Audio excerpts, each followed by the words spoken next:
আজকে আমরা পড়ব ইংরেজি অ্যালফাবেট এ থেকে জেড পর্যন্ত এবং এই অ্যালফাবেট দিয়ে যেগুলো বোঝায় সেই ওয়ার্ডগুলো আজকে আমরা কিন্তু পড়ব।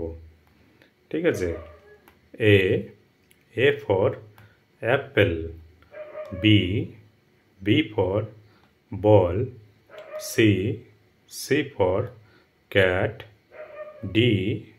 D for dog, E for elephant, F for frog, G for goat, H for horse, I for India, J for joker, K for kite, L for lion, M for monkey, N for nest, O for owl, P for peacock, Q for queen, R for rose,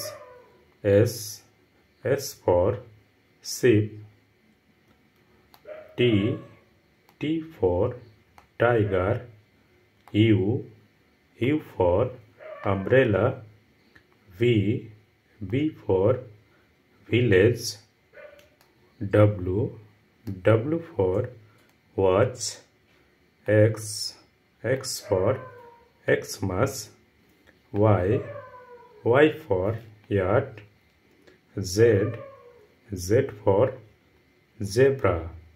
আজকে আমরা পড়লাম এ থেকে Z পর্যন্ত।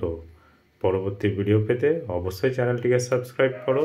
দেখা হচ্ছে পরবর্তী নতুন ভিডিওতে।